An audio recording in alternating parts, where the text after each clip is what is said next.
জানিয়ে দিচ্ছি ডিসকভারি প্রধান শিরোনাম, সাথে আছি আমি মোহাম্মদ নিজামুদ্দিন। আওয়ামী লীগের ৭৫তম প্রতিষ্ঠাবার্ষিকী উপলক্ষে জাতির পিতা বঙ্গবন্ধু শেখ মুজিবুর রহমানের প্রতিকৃতিতে শ্রদ্ধা নিবেদন করেছেন প্রধানমন্ত্রী শেখ হাসিনা।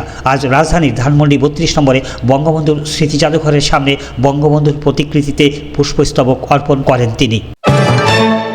আওয়ামী লীগের জন্মদিনের অঙ্গীকার হলো, আমরা আমাদের রক্তের মূল্যে অর্জিত বিজয়কে সুসংহত করব।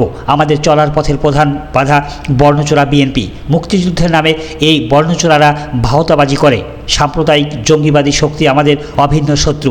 এই অভিন্ন শত্রু বিএনপির নেতৃত্বে ঐক্যবদ্ধ, বললেন আওয়ামী লীগের সাধারণ সম্পাদক ওবায়দুল কাদের। বাংলাদেশ আওয়ামী লীগের ৭৫তম প্রতিষ্ঠা বার্ষিকী আজ।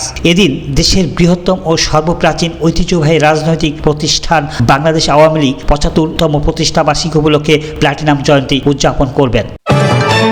প্রধানমন্ত্রী শেখ হাসিনার নেতৃত্বে বাংলাদেশ উল্লেখযোগ্য অর্থনৈতিক অগ্রগতি করেছে, জানালেন ভারতের রাষ্ট্রপতি দ্রৌপদী মুর্মু। বিএনপি চেয়ারপারসন ও সাবেক প্রধানমন্ত্রী বেগম খালেদা জিয়ার রোগ মুক্তি কামনা করে আজ ঢাকাসহ সারা দেশে দোয়া ও মিলাদ মাহফিলের আয়োজন করেছে বিএনপি।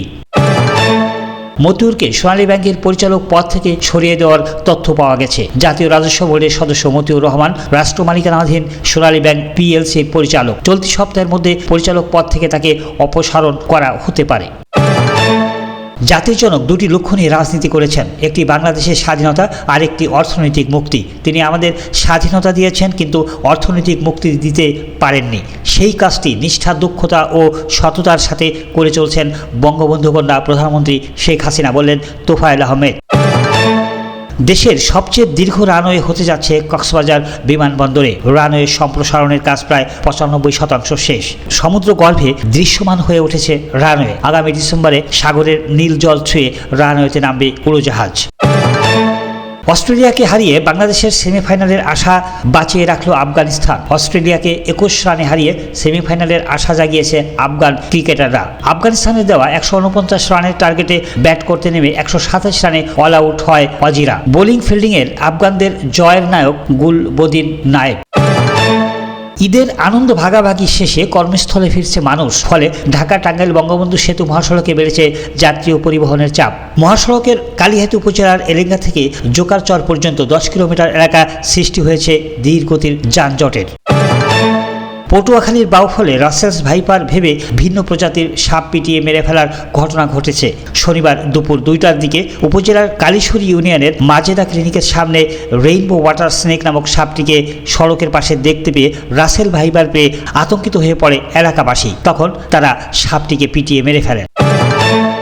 বিমস্টেকের দেশগুলোকে একসঙ্গে কাজ করার আহ্বান।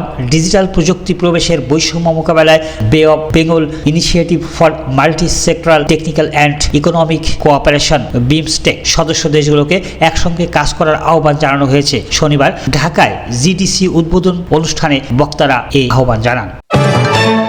আবহাওয়া অধিদপ্তর জানিয়েছেন, ঢাকা সহ দেশের সব বিভাগে বৃষ্টি হতে পারে। এছাড়া সারা দেশে দিনের তাপমাত্রা সামান্য বৃদ্ধি পেতে পারে এবং রাতের তাপমাত্রা প্রায় অপরিবর্তিত থাকবে।